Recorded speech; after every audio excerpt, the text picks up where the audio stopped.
खाद वाला खाना खाता है, लड़की धीरे धीरे हाइट कम होते जा रहा है। सरकार को इस पर ध्यान देना चाहिए। एक समय ऐसा आएगा लड़की इतना हो जाएगी, शादी भी होगा तो गोदी में लेकर साथ फेरा लेना पड़ेगा।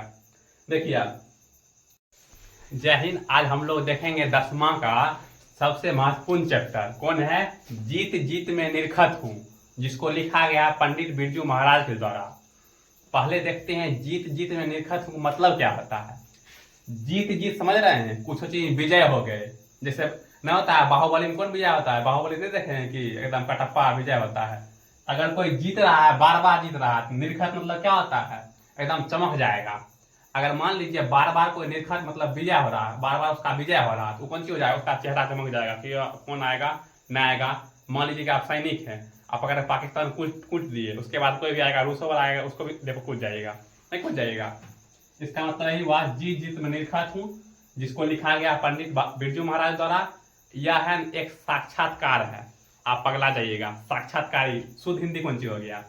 साक्षात्कार मतलब होता है इंटरव्यू। जैसे होता है कोई हजारी प्रसाद द्विवेदी कौन सी लिखा है, कहानी लिखा है या ललित निबंध लिखा है, उसी तरह कौन सी है? साक्षात्कार है। पूछेगा कि जीत जीत में निरखत हूँ कैसा है, कौन सी है? साक्षात्कार यानी इंटरव्यू है। किसके द्वारा लिखा गया है? पंडित बिरजू महाराज द्वारा लिखा गया है।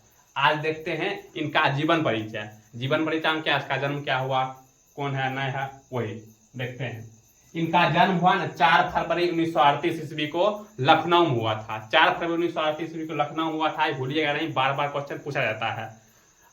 यह है ना अपना माता पिता का आखिरी संतान। आखिरी संतान मतलब सबसे लास्ट वाला संतान थे, आखिरी संतान थे। ये अपना पिताजी को क्या मान लिए थे? गुरु मान लिए थे। और अपना माताजी के मान लिए थे गुरुआई। पिताजी गुरु और माताजी के गुरुआई। और है ना जब डांस उन्स करता था ना, जैसे इसका पिताजी है, डांस सिखाते थे। डांस नहीं समझते हैं? डांस, लड़का का डांस उन्स नहीं होता है। लड़का खाली कूदेगा डीजे पे जाकर, लड़की अच्छा नाचती है। 2-3 ऐसा चीज है जिसमें है लड़की अच्छा कर सकती है। पहला नंबर, वो खाना अच्छा बना लेगी, प्याज वाला अच्छा काटेगी, लहसुन उसमें अच्छा छिलेगी, उसके बाद बनाएगी। लड़का खड़े डाल देगा, उसके बाद छोलनी लेकर उसको कूटेगा।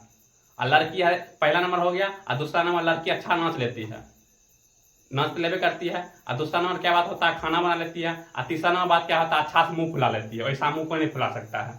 उसके बाद देखते हैं आगे। यह है ना माता है ना, इसकी माता जब पिंडू जो इसका है पंडित बिरजू महाराज के पिताजी डांस सिखाते थे, इसकी माता है ना बोलती थी कि ये गलत है, ये गलत हुआ, ये सही हुआ, ये बहुत अच्छा डांस हुआ। तो मतलब कौन चीज, कौन बताती थी कि ये डांस अच्छा है, ये डांस खराब है? उसकी माता। किसकी माता? पिताजी की माता नहीं, पंडित बिरजू महाराज की माता, मतलब पिताजी की पत्नी, पंडित बिरजू महाराज की मम्मी। क्लियर? ये बताती थी कि कौन सी है, डांस अच्छा है खराब है। तो इसका मतलब कौन सी हुआ? ये जज हुआ। पूछेगा एग्जाम में कि पंडित बिरजू महाराज जज कौन थी? उसकी मम्मी। यहां तक क्लियर? अब देखते हैं आगे, देखते हैं।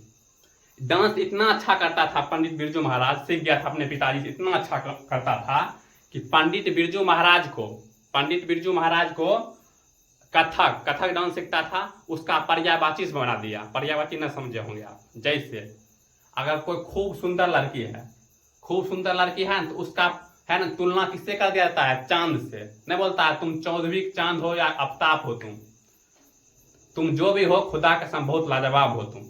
क्लियर है? यहाँ तक देखिए। गुरु कौन हो गया? पिताजी गुरु हो गया। इसका मतलब कौन चीज हो गया? बिरजू महाराज इसका शिष्य हो गया। नहीं समझे, दिमाग सूझ गया होगा। देखिए, जैसे हम है गुरु, मेरा चेला है, कौन सी है?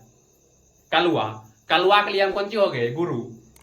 हम उसके लिए कौन सी हो गए? गुरु। उल्टे हो गया। कलुआ के लिए हम कौन सी हो गए? गुरु। और कलुआ मेरे लिए क्या हो गया? शिष्य। और शिष्य को बोलते हैं शार्गिद। शार्गिद आप लोग नहीं समझिएगा, ऑब्जेक्टिव आएगा तब समझिएगा। देखिए इधर, उसके बाद क्या होता है? पंडित बिरजू महाराज आखिरी संतान थे ही। इसके पास 3 बहन थी। 3 बहन थी ना, इसमें पूछा जाएगा तीनों बहन का जन्म कहाँ हुआ था? रामपुर में हुआ था। इसमें से 2 क्वेश्चन, एगो छोटकी से पूछा जाएगा, एगो बड़की से पूछा जाएगा। महिली इस क्वेश्चन में पूछा जाता है। पहला पूछा जाएगा, पंडित बिरजू महाराज अपना बड़की बहन से क्या साल बड़ा था? 15 साल बड़ा था। कितना साल बड़ा था? 15 साल बड़ा था। और छोटकी बहन से क्या साल बड़ा था? 8 साल बड़ा था। यहां से 2 क्वेश्चन पूछा जाएगा, याद रखिएगा, भूलिएगा नहीं। देखिए आप आगे देखते हैं। पंडित बिरजू महाराज के शरीर के बारे में देखते हैं। अब कोई डांसर रहेगा तो उसका शरीर लुंज पुंज नहीं रहता है, ढीला ढाला रहता है, उसका शारीरिक बनावट देखते हैं। पहला नंबर बात क्या है, पंडित बिरजू महाराज ना तो लड़का दिखते थे ना ही लड़की दिखते थे, ना समझे, ना तो लड़का दिखते थे ना ही लड़की दिखते थे। उसका क्या था, दोहरा बदन, दूग बदन टाइप था, लग रहा था इधर से लड़की है उधर से लग रहा था लड़का है, इसका दोहरा बदन। और दूसरा नंबर बात क्या है, मंझला कर था। मंझला कर ना समझते, न उतना वो और न उतना छोट, मतलब क्या हुआ, बीच में था, मीडियम में था, तो उसको बोलते हैं मंझला कर। आजकल क्या होता है, खाद वाला खाना खाता है, लड़की धीरे धीरे हाइट कम होते जा रहा है, सरकार को इस पर ध्यान देना चाहिए। एक समय ऐसा आएगा लड़की इतना हो जाएगी, शादी ब्याह होगा तो गोदी में लेकर साथ करा लेना पड़ेगा। देखिए उसके है ना, पंडित बिरजू महाराज चेहरा पर है ना चेचक हो गया था, चेचक ना समझते हैं, उसको बोलते हैं माता हो गया, हम लोग गाँव बोलते गोसेवा हो गया, हुआ था ना पूरा चेहरा पर, तो उसका दाग रह गया था। पूछेगा निम्न से कौन सा कवि को या लेखक को मुंह पर चेचक का दाग था, पंडित बिरजू महाराज का। आप बताइए, डांस उन्स करता है तो कौन चीज उसका शरीर ढीला ढाला नहीं होगा, ढीला ढाला होगा तब नहीं लूज जाएगा, नहीं तो टूटे जाएगा अधे पर से। और उसके बाद देखिए इसका है ये कौन चीज था, साक्षात्कार था, जीत जीत में निरखत हूँ। पूछेगा इसका साक्षात्कार या इंटरव्यू कौन लिया था, रसीम वाजपेयी। कौन लिया था, रसीम वाजपेयी। इसको ध्यान रखिएगा, आगे स्टोरी हम अगला वीडियो बनाएंगे, तब तक के लिए जय हिंद। ये अच्छा होता है।